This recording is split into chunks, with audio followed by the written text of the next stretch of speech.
భారత్ ఒక రైజ్ ఒక వెలుగు వెలుగుతున్నది. ఎక్కడ అనంటే అది వ్యాపారమే కానీ లేకపోతే డిఫెన్స్ సెక్టారే కానీ. సడన్గా ఇజ్రాయెల్ భారత్ని ఎందుకు చూస్ చేసుకుంది అని అంటే ప్రపంచ దేశంలో భారత్ని ఒక పవర్ పైవట్ లెక్క ట్రీట్ చేస్తారు, ఒక ఫల్క్రమ్ లెక్క ట్రీట్ చేస్తారు. సో ఈ డిఫెన్స్ సప్లై చైన్లో నేను భారత్తో చేతులు కలిపితే ఇన్ఫ్యాక్ట్ నాకు కూడా ఒక విన్ విన్ సిచ్యువేషన్ ఉంటుంది కదా, నేను ఈ భారత్ ఈకో సిస్టంలో ఉంటే అని చెప్పి ఇజ్రాయెల్ కూడా భావించింది. భారత్ అనేది ఇవాళ ఒక కంప్లీట్గా ఒక కొత్త డిఫెన్స్ హబ్ తయారైంది. Whether it may be light machine guns, anti drone systems, air defence systems, UAVs, ఇవన్నీ నిజంగా చెప్పాలంటే ఇంకా 2026 తర్వాత తారాస్థాయికి పోయేటట్టున్నది అని చెప్పి చెప్తున్నారు. మంచి మంచోడికి వెన్నులో వణుకు పుట్టిస్తున్నది. దేశ హితంలో ఆలోచిస్తాడు. ఎప్పుడైతే దేశ ప్రేమ దైవ ప్రేమ అవుతుందో ఆబ్వియస్గా ఆ దేశం ప్రాస్పర్ అవుతుంది. చెక్మేట్ తయారవుతుంది. ఇప్పుడు టర్కీ పాకిస్తాన్ ఏవైతే నెక్సెస్ ఉంటుందో దానికి ఇజ్రాయెల్ భారత్ అనేది ఒక చెక్ పాయింట్ అవుతుంది. అబ్సల్యూట్గా భారత్ ఇవాళ చాలా ఓపికగా కూర్చొని ఉన్నది కానీ ధనుష్ పట్టుకొని కురుక్షేత్రంలో నిలబడి ఉన్నది. తన ఘాతక అస్త్రాలతో శస్త్రాలతో శత్రు సంహరణ కొరకు శత్రు భయంకరమై నిలబడ్డది. ఇచ్చి పడేస్తున్నాడు మోదీ అమెరికాకు అని చెప్పి ఒక గ్లోబల్ హెడ్లైన్స్ నడుస్తున్నది. ప్రపంచ దేశాలల్లో భారత్ ఏ పొజిషన్లో పోతున్నది? అమెరికా ఒక మాట అన్నది ఫ్రెండ్స్, నిజంగా గర్వంతో ఊగిపోయినా నిన్న అది చదువుతున్నప్పుడు. భారత్ని ట్యాకిల్ చేసుడు అనేది అంత ఆషామాషి కాదు. It is very difficult to crack down Bharat అని చెప్పి అమెరికా అన్నది. ఇది ఎంత గర్వకారణం ఒక భారతీయుడు లెక్క. Now let us connect the dots. చిట్టా మొత్తం ఇక డాట్స్ని కనెక్ట్ చేసుకుంటూ వద్దాం. భారత్ ఒక రైజ్ ఒక వెలుగు వెలుగుతున్నది. ఎక్కడ అనంటే అది వ్యాపారమే కానీ లేకపోతే డిఫెన్స్ సెక్టారే కానీ. క్లియర్ కట్గా చెప్పాలనంటే భారత్ భూభాగం ఇవాళ ఒక నో కాంప్రమైజ్ జోన్ అయిపోయింది. ఇవాళ నువ్వు జియో పాలిటిక్స్, డిఫెన్స్ మ్యానుఫ్యాక్చరింగ్, అమెరికాతో యొక్క ట్రేడ్ లేకపోతే అమెరికా ట్రేడ్ ప్రెషర్, అన్నిటికంటే ఇప్పుడు చాలా కీలకమైన అంశం ఏంటంటే పాకిస్తాన్ ఇంకా టర్కీ ఒక కొత్త యాక్సిస్ ఫార్మ్ అయింది. దీని మీద మనం చర్చ చేద్దాం. భారత్ ఎట్లా దీనికి కట్టుబడి ఉన్నది లేకపోతే తిప్పి కొడుతున్నది? గ్లోబల్ డిఫెన్స్ పైవట్ లెక్క భారత్ ఏ రకంగా పోతున్నది? వ్యాపారాన్ని తన చేతిలో పెట్టుకొని ఎవ్వడు ప్రెషర్కి లొంగకుండా చల్ పక్కకు జర గాలి రాని అని చెప్పి మాట్లాడుతున్నది. టర్కీ పాకిస్తాన్ యొక్క ఈ యాక్సెస్, బిజినెస్ యాక్సెస్ని భారత్ ఎవరితో చేతులు కలుపుతున్నది? చేతులు కలిపినప్పుడు ఒక మిత్రుడు ఏ రకంగా మన దగ్గరకు వచ్చిండు. ఆ మిత్రుడు ఎవరో కాదు, మన ఇజ్రాయెల్ ఇంకొక మంచి మిత్రుడు తయారైండు. ఇలా భారత్ ఇజ్రాయెల్ ఏ రకంగా చేతులు కలుపుతున్నది to counter balance Turkey and Pakistan. US యొక్క ప్రెషర్ని భారత్ యొక్క రైజ్ ఏ రకంగా ట్యాకిల్ చేస్తున్నది. ఇది ఇవాళ కంప్లీట్ చిట్టా ఫ్రెండ్స్. ఒక గ్లోబల్ స్టేజ్ మనం తీసుకొని చూస్తే ఒక కాంపాక్ట్ డ్రోన్ అసెంబ్లీ ప్లాంట్ ఏదైతే ఉంటుందో పాకిస్తాన్లో ప్లాన్ చేస్తుంది టర్కీ. పాకిస్తాన్లో అంటే ఇది ఒక జాయింట్ వెంచర్ పాకిస్తాన్కి ఇంకా టర్కీకి కలిపి. ఇది ఖచ్చితంగా సౌత్ ఏషియాలో కానీ లేకపోతే సౌత్ ఈస్ట్ ఏషియాలో కానీ ఒక డీస్టెబిలైజింగ్ ఫ్యాక్టర్ అవుతుంది. టర్కీ ఏం సుఖమైనడు కాదు, పాకిస్తాన్ ఏం సుఖమైనడు కాదు. సో ఆబ్వియస్గా వీళ్ళిద్దరి కలయిక అనేది భారత్కి అయితే ఖచ్చితంగా ఇబ్బందికరమే. అండ్ ఇన్ఫ్యాక్ట్ చెప్పాలంటే సౌత్ ఏషియాకు కూడా ఇబ్బందికరమే. అయితే ఇలా ఇజ్రాయెల్ ఏం చేసిందనంటే వీళ్ళిద్దరు ఒకటైతే మన ఇద్దరం ఒకటైతాం కదా దోస్త్, మళ్ళీ ఏమంటావని అంటే చల్ ఆజా బయటకే బనాయింగే బమ్ ఉడాదింగే సాలోంకు బమ్ అని చెప్పి డిసైడ్ అయినరు ఇద్దరు మిత్రులు. వీళ్ళిద్దరు మిత్రులు డిసైడ్ అయ్యి నరేంద్ర దామోదర్ దాస్ మోదీ ఇంకా నేతాన్యూ, భారత్ ఇంకా ఇజ్రాయెల్ కలిసి ఒక లార్జ్ స్కేల్ డిఫెన్స్ మ్యానుఫ్యాక్చరింగ్ అనే ఒక ప్లాన్తోని భారత్లోకి వస్తుండ్రు. ఇది ఇప్పుడు గ్లోబల్ మీడియా స్పాట్లైట్ అయింది ఫ్రెండ్స్. అంటే ఇవాళ భారత్ అనేది ఒక స్టేబుల్ మ్యానుఫ్యాక్చరింగ్ పవర్ హౌస్ లెక్క అన్ని రీఅలైన్మెంట్లు చేసుకుంటూ ముంగడికి పోతున్నది. అయితే ఇప్పుడు మీ అందరికి ఒక డౌట్ వస్తుంది, సడన్గా ఇజ్రాయెల్ భారత్ని ఎందుకు చూస్ చేసుకుంది అని అంటే వెనకటికి ఇజ్రాయెల్ ఎక్స్పోర్ట్స్ ఏవైతే ఉంటుండే కదా డిఫెన్స్ ఎక్స్పోర్ట్స్, అది 34% ఉంటుండే భారత్కి. అది 34 నుంచి ఆత్మనిర్భర్ భారత్ వచ్చిన తర్వాత మోదీ గారి నేతృత్వంలో 34% నుంచి ఆల్మోస్ట్ 5 to 6%కి పడిపోయింది. అంటే మనము ఆల్మోస్ట్ అన్నీ కూడా భారత్లో లోకలైజ్ చేసి ఆత్మనిర్భర్ భారత్ కింద తయారు చేస్తున్నాం. ఖచ్చితంగా ఇజ్రాయెల్ నుంచి ఎవడు కొనడు. సో ఒక వాళ్ళకు ఇష్యూస్ ఉన్నాయి, మేబీ సౌత్ ఆఫ్రికాతో, ఐర్లాండ్తో, మన స్పెయిన్తో, ఇవన్నిటికీ ష్రింకింగ్ మార్కెట్స్, పెద్ద ఎకానమీ బూమ్ అయ్యేది ఏం లేదు. సొల్యూషన్ ఏందని అంటే అగర్ నువ్వు భారత్తో దోస్తీ చేస్తే ప్రపంచ దేశంలో భారత్ని ఒక పవర్ పైవట్ లెక్క ట్రీట్ చేస్తారు, ఒక ఫల్క్రమ్ లెక్క ట్రీట్ చేస్తారు. సో ఈ డిఫెన్స్ సప్లై చైన్లో నేను భారత్తో చేతులు కలిపితే ఇన్ఫ్యాక్ట్ నాకు కూడా ఒక విన్ విన్ సిచ్యువేషన్ ఉంటుంది కదా నేను ఈ భారత్ ఈకో సిస్టంలో ఉంటే అని చెప్పి ఇజ్రాయెల్ కూడా భావించింది. అంటే జస్ట్ ఇమాజిన్ భారత్ ఇప్పుడు ఏ రకంగా పోతుంది అన్నది. Now connect the dots. Bharat అనేది ఇవాళ ఒక కంప్లీట్గా ఒక కొత్త డిఫెన్స్ హబ్ తయారైంది. జాయింట్ వెంచర్లతోని ఇండియన్ ప్రైవేట్ సెక్టార్ అనేది ఒక దుమ్ తడాకతోని డడ్డనగర డింకా కొడుతున్నది ప్రపంచ స్థాయిలో. Whether it may be light machine guns, anti drone systems, air defence systems, UAVs, ఇవన్నీ నిజంగా చెప్పాలంటే ఇంకా 2026 తర్వాత తారాస్థాయికి పోయేటట్టున్నది అని చెప్పి చెప్తున్నారు. రష్యా ఇంకా భారత్ యొక్క జాయింట్ వెంచర్, నేను డాట్స్ కనెక్ట్ చేస్తున్నా ఫ్రెండ్స్, రష్యా ఇంకా భారత్ యొక్క జాయింట్ వెంచర్ బ్రహ్మోస్ మిజైల్ ఇవాళ మంచి బంచోడికి వెన్నుల వణుకు పుట్టిస్తున్నది. సో ఈ జాయింట్ వెంచర్ అనేది ఇజ్రాయెల్ కూడా ఖచ్చితంగా ఒక మేము ఎందుకు ఉండొద్దు భారత్తో పార్ట్నర్షిప్లా అనే ఒక నెక్స్ట్ జనరేషన్ ఆలోచనను ఇజ్రాయెల్కి ఖచ్చితంగా ఇచ్చి ఉంటుంది. అండ్ ఆబ్వియస్ ఇజ్రాయెల్ ఏది ఆలోచించినా దేశ హితంలో ఆలోచిస్తుంది. అండ్ భారత్లో నరేంద్రుడు కూడా దేశ హితంలో ఆలోచిస్తాడు. ఎప్పుడైతే దేశ ప్రేమ దైవ ప్రేమ అవుతుందో ఆబ్వియస్గా ఆ దేశం ప్రాస్పర్ అవుతుంది. ఇలా భారత్ని ఒక ఇజ్రాయలీ డిఫెన్స్ హబ్ లాగా, ఇజ్రాయలీ డిఫెన్స్ కారిడార్ లాగా టర్కీ యొక్క అంబిషన్కి గడ్డపారదించనీకే ఈ ఇరు దేశాలు ఒకటై ముంగడిపోతున్నాయి.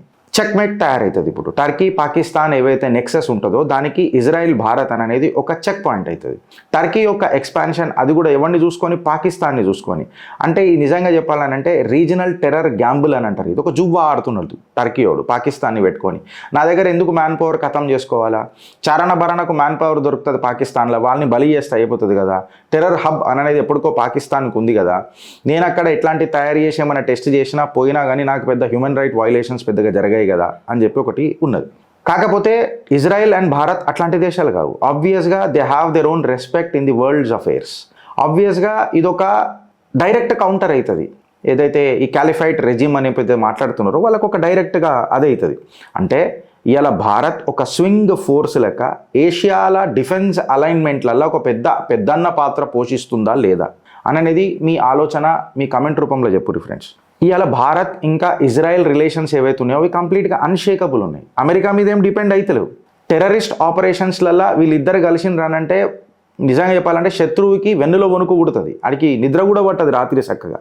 సో ఈ long term defence strategic path ఏదైతుందో అండ్ టెక్నాలజికల్ ఎక్స్చేంజ్ ఏదైతుందో ఈ ఇరు దేశాలల్లో నిజంగా చెప్పాలంటే దోస్తీ ఇంకా ఏమంటారు గట్టిగానుంది.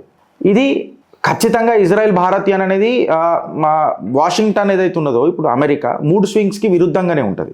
3 స్వింగ్స్ అని ఎందుకు మాట్లాడుతున్నావు గిరి, సడన్గా అమెరికాని తీసుకొచ్చినావు అని అంటే యుఎస్ ట్రేడ్ టీమ్ ఏదైతే ఉంది కదా దాన్ని యుఎస్టీఆర్ అని అంటారు, యునైటెడ్ స్టేట్స్ ట్రేడ్ రిప్రజెంటేటివ్స్ అని అంటారు. ఈ యుఎస్ ట్రేడ్ టీమ్ ఏదైతే ఉందో భారత్లో గల్లీ పిల్లర్ టు పోస్ట్ తిరుగుతున్నది. ఎందుకు తిరుగుతున్నది అని అంటే $500 బిలియన్ బిజినెస్ భారత్తో చేయాలన్నది వాళ్ళ టార్గెట్. కాకపోతే మళ్ళీ 50% టారిఫ్లు పెట్టినోడు $500 బిలియన్ నా భారత్తో బిజినెస్ ఎట్లా చేస్తావు అని అనేది ఒక భారతీయుడు ప్రశ్న.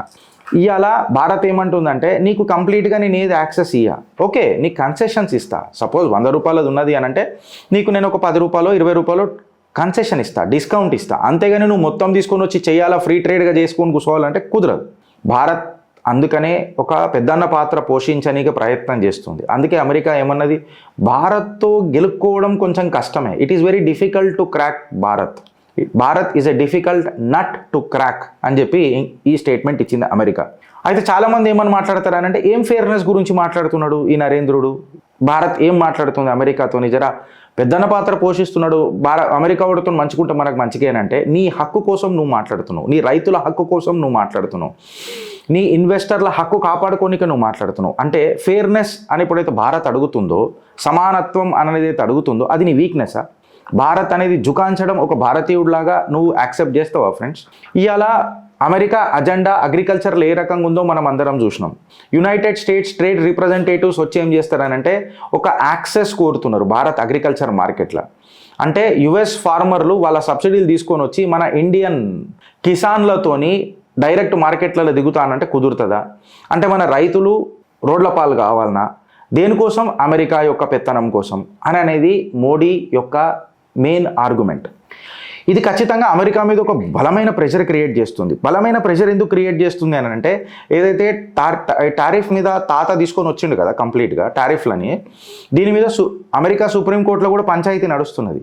అసలు ఈ టారిఫ్లు లీగలా, ఈ ట్రంప్ అనేటోడికి ఈ అధికారం ఉన్నదా అని చెప్పి ఒక కేసు నడుస్తుంది. సపోజ్ బై ఛాన్స్ సుప్రీంకోర్టులో ఇది రివర్సల్ అయిందనుకో, ఇది యుఎస్ సెక్యూరిటీ మీద ఇంకా ట్రంప్ నాయకత్వం మీద పెద్ద మచ్చనే తీసుకొస్తుంది.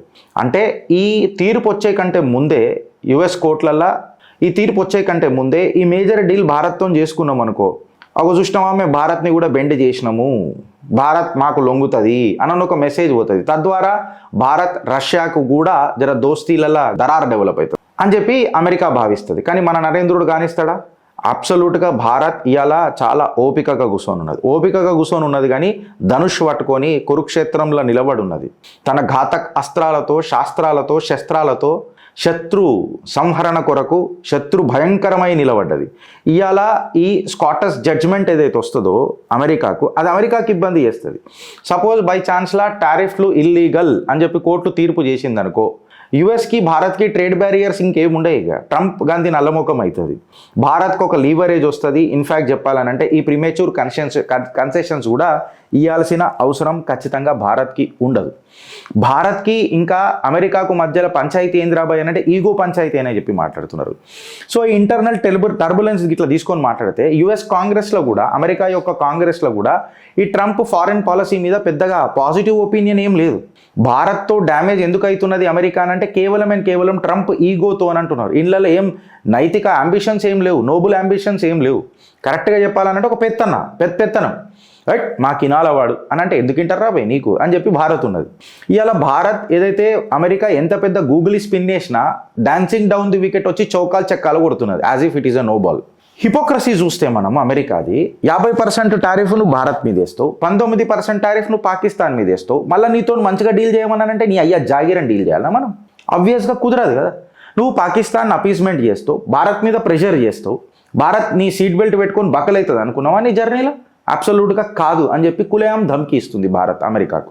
అయితే ఇప్పుడు మనం హై లెవెల్ మీటింగ్స్కి ఇట్లా తీసుకొని ఇట్లా చూసినా ఫ్రెండ్స్, ఈ టారిఫ్ల యుద్ధం మొదలైన తర్వాత పెద్ద సమిట్లు ఏం కాలే భారత్కి ఇంకా అమెరికాకి మధ్యలో. ఇన్ఫ్యాక్ట్ చెప్పాలంటే స్ట్రాటజిక్ అనౌన్స్మెంట్లు కూడా కాలే, డిప్లొమాటిక్ మూమెంట్ కూడా కాలే. భారత్ ఏం చేసిందంటే, నువ్వు లేకపోతే ఏమైందిరా బాయ్, మాకు యుఏఈ ఉన్నది, ఫ్రాన్స్ ఉన్నది, ఇజ్రాయెల్ ఉన్నది, రష్యా ఉన్నది, జపాన్ ఉన్నది, ఆ కాడికి వస్తే కొంచెం గొప్పన చైనాతో కూడా దోస్తాన చేస్తాం కానీ మిమ్మల్ని మాత్రం చేయం రాబాయ్ అని చెప్పి సీదా ఒక మెసేజ్ ఇచ్చింది.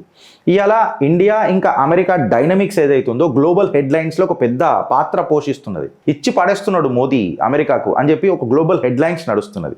మ్యాసివ్ టారిఫ్ వార్లల్లో రీకాలిబరేషన్ వాళ్ళంతలా వాళ్ళకే ఇష్యూ మొదలైపోయింది. ఇవాళ యుఎస్ పొలిటికల్ ఇన్స్టెబిలిటీ ఏదైతుందో అది భారత్కు ఒక స్ట్రాటజిక్ అడ్వాంటేజ్ అవుతుంది. జస్ట్ ఇమాజిన్ చేయండి మీరు, 2014 తర్వాత ఇలా భారత్లో మనం నరేటివ్స్ ఎట్లా మాట్లాడుకుంటున్నాం అనేది, పెద్దన్న పాత్రకే మనం ఢీ కొడుతున్నాం. ఇలా టర్కీ పాకిస్తాన్ నెక్సెస్ని ఇండియా ఇజ్రాయెల్ దోస్తానాతో ఒక మ్యానుఫ్యాక్చరింగ్ పవర్ బ్లాక్ తయారు చేస్తున్నాం. భారత్ క్లియర్ కట్గా మెసేజ్ ఇచ్చింది ప్రపంచానికి. నెగోషియేట్ చేస్తున్నంత మాత్రాన నువ్వు ఇది అనుకోకు భారత్ వీక్ అవుతుందనని. నా సమర్పణ భావనను నువ్వు నా అసమర్థత అని అనుకోకు, అది నా బలం, నా బలగాన్ని నువ్వు తక్కువ అంచనా అయ్యకు అని చెప్పి భారత్ ప్రపంచానికి మెసేజ్ ఇస్తుంది. ఇలా డిఫెన్స్ సెక్టార్లలో కూడా ఇజ్రాయెల్తో రష్యాతో దోస్తానా చేసుకుంటా, టెక్ ఫార్వర్డ్ చేసుకుంటా, కంప్లీట్గా ఆత్మనిర్భర్ చేసుకుంటా, సోర్స్ కోడ్లు అడుక్కుంటా సెల్ఫ్ రిలయంట్ తయారైంది భారత్. ఇవాళ వ్యాపారంలో కూడా బ్యాక్డోర్ ప్రెషర్ నడవదురా రే, పెద్ద వెనకకైనా వచ్చి ప్రెషర్ వేస్తా అంటే అస్సలు నడవదు, ముంగట కూర్చొని మాట్లాడుతా అంటే నడుస్తుంది నాతోని అని చెప్పి క్లియర్ కట్గా భారత్ ఒక మెసేజ్ ఇచ్చింది. ఇవాళ ఏ ముచ్చట తీసుకున్నా భారత్ ఫస్ట్ అననే ఆలోచనతో అడుగులేస్తుంది ప్రభుత్వం. అంటే నిజంగా చెప్పాలనంటే దశాబ్దాల వారీగా సోనీకి చిడి నా భారత్ అననే ఆలోచన ఏదైతే దశాబ్దాల వారీగా ఉండే చూడు, అది మరొకసారి పునః ఆరంభమైందా లేదా? మీ కామెంట్ రూపంలో చెప్పురి ఫ్రెండ్స్. భారత్ మాతాకి జై.